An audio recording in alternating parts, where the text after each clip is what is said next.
So do my Indian parents finally accept my half-Black children? Let's get into it. So last I left off, I haven't spoken to my dad in over a decade. I think the last time I spoke to him was in 2013. I don't need him in my kids' lives. He disowned me a long time ago, or I felt he disowned me, even though I felt like he wanted to communicate with me, but he didn't want to own up to the fact that he has half-Black grandchildren. He would tell people I'm off somewhere studying. The kids didn't exist. There was no pictures of me in his house. There's no pictures of the kids in this house. Anytime I would see one of his friends, oh, how's school? Bro, I'm married. But anyways, yeah, I don't need that in my life. You'll learn more about my upbringing with my dad and my stepmother in another video. There's a lot there. Anyway, so now let's get into my mom. I tried. Guys, I tried. And I'm like, okay, let's see if she changed. And I would use little triggers to see how she would react. There were 3 things that I'm like, wow, you can still do this to this day? So one was my 21-year-old hurt his Achilles in December. He got hurt. I told Instagram, Facebook, all of that. So my mom follows me on Facebook. So she read it. And I also told my sister, who told my mom. My mom writes me 4 days after it happened. And she was like, she wrote me on Facebook Messenger. She's like, is, Elijah okay? I was like, he's okay. He's in a lot of pain. She wrote me 2 days after that message and gave me a thumbs up emoji. A thumbs up. Okay, whatever. So I decided to visit my sister in Maryland, and because she just had a baby and I wanted to see my nieces. There's 2 of them.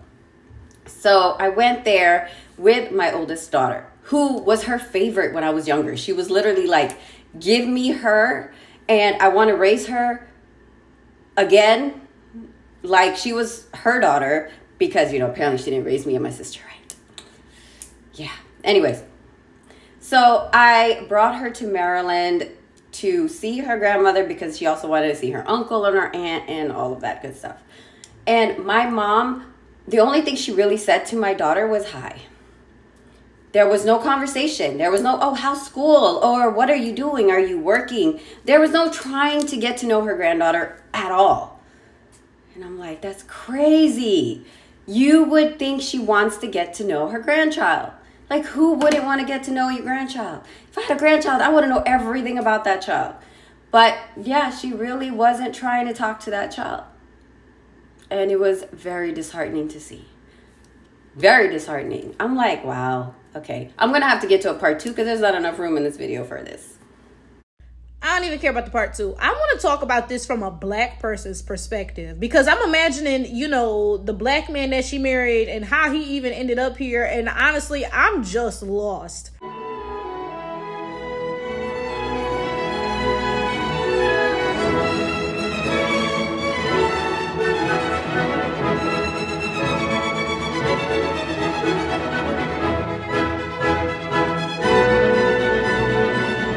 Let me put myself in this Black man's shoes. And honestly, I'm going to be very generous. And I say that because I'm going to say, let's pretend that this union between this Black man and this Indian woman was not born from self-hatred.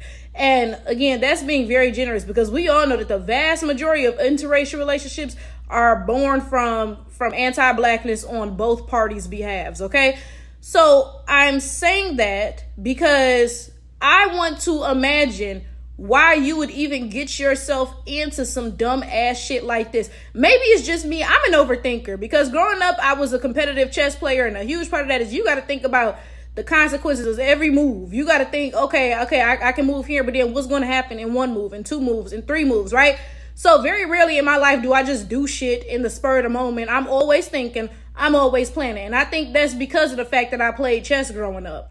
Let's pretend that I came across a non-Black man who I legitimately fell in love with, okay? Let's pretend, okay? Let's say that me and this non-Black man, we really loved each other. It was not no weird fetishes going on with either, but my shirt all like crooked. Come on, I look busted out here. But my point is, let's pretend that this relationship was really like mutual love and respect. It wasn't like he had a fetish for Blackness and I hated my Blackness, so I sought out a non-Black person or whatever. As we said, again, most interracial relationships are. But even if I met a non-Black man and I really loved him, I don't see myself marrying him or having children with him. And let me explain exactly why I'm saying that. One, his family is going to be racist, and I ain't about to deal with that. Two, his community is going to be racist. And again, I'm not about to deal with that, right? But of course, I ain't got to deal with that. You know, I'm not white, I'm not Indian, I'm not whatever. So I don't have to deal with that shit. I really don't. And it's not going to be any sweat off my back to not deal with them motherfuckers, right?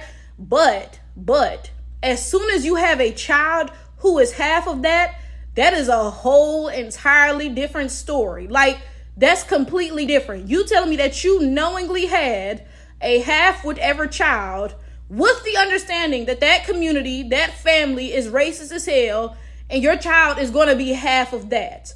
That's what you telling me. Again, let me put myself in this black man situation. He's married to an Indian. Let me pretend, okay? Let me pretend that, you know, the Indian man's family is racist and, you know, his community is racist. Like I said, I don't got to deal with that shit. I don't have to be around y'all, and I'm never going to think about you bitches, right?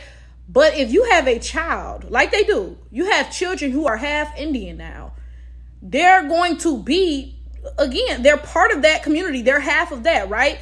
And they're going to have to spend their entire lives being ostracized by that community because they're half black. They're going to have to spend their whole lives wondering why their grandparents don't love them because they half black. Can you imagine how, like, horrific that must be? Like, I don't get why y'all are doing this to people. Like, okay, you chose to be in that relationship. That's fine. That's your fucking issue. But those kids didn't choose to be born into that fucked up ass community as a half black person. Like, y'all honestly be doing biracials bold with the dumb shit that y'all be doing for real. Don't get me wrong. Clearly, as a black person, I'm going to have a harder time in society and life in general than a non-black person. Even if that non-black person is half black. That's just a fact of the matter. Black people are at the bottom of the barrel, which means that people who are half black and half non-black, they're viewed as above us because they're half other, right? So, of course, I'm going to go through more than them, right? But again, my point is, I don't give a fuck about those communities. Honestly, you bitches can eat shit and die. I don't give a fuck if white people don't like me. I don't give a fuck if Indians don't like me. Like, bitch, stay the fuck away from me. Like, I ain't got no business around you. You ain't got no business around me. Shut the fuck up, right? But as somebody who is half black, but half of that other thing, in this case, half Indian, right? Of course, that's their community. Those are their people. So even though, of course, as a black person, I'm going to go through more than them in general, period, they're going to go through some different, sick, twisted ass shit than a full black person because of their half non-blackness.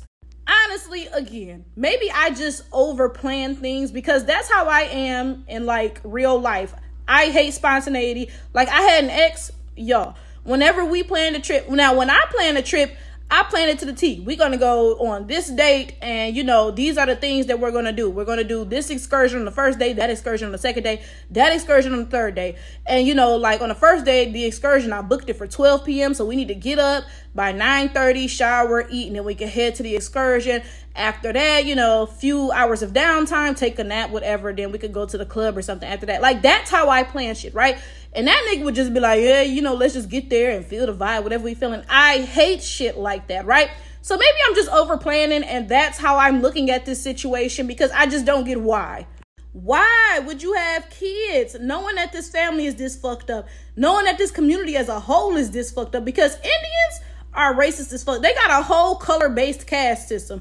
If you too dark-skinned, you born into the bottom caste, and there is no chance of upward fucking mobility, bro. Like, in 2023, that's how they are. Like, literally, right? And don't get me wrong. Don't get me wrong. America is fucked up too, but I mean, as dark-skinned as I am, I got a little bit of a chance to climb up the social hierarchy. In India, no. You're going to stay at the bottom, and you're only going to be able to work the worst jobs and live in the worst places, all based off your damn skin color. So why would a black person knowingly have half black kids with a person from a community like this? Like, this is just so fucking poorly planned. And again, maybe I'm overlooking things because I'm an over planner. But it's like, I think black people need to plan a little bit fucking more. Like, let's be a little bit more intelligent with the things we do and look at how it's going to play out in the future. Of course, it's easy to halfway plan some shit, to not think about the future repercussions of whatever doodle you doing, right? And say, oh, well, you know, I don't got to be around my in-laws, fuck them, whatever. That's easy, right? But you had kids with these people that you don't even want to be around. You had kids with this community that you don't even want to be around because the community is so racist and anti-black. So your bright ass idea was to have half black kids who are forced to forever be like exiles from their own people. Like, yo, honestly, like biracials are racist as hell. They a mess, right? But when you look at like what they go through, it kind of makes a little bit of sense. Don't get me wrong, y'all motherfuckers still racist and anti-black, and that shit is wrong. But when you look at like how they grow up in the situations that they're born into, it's actually a little bit sad.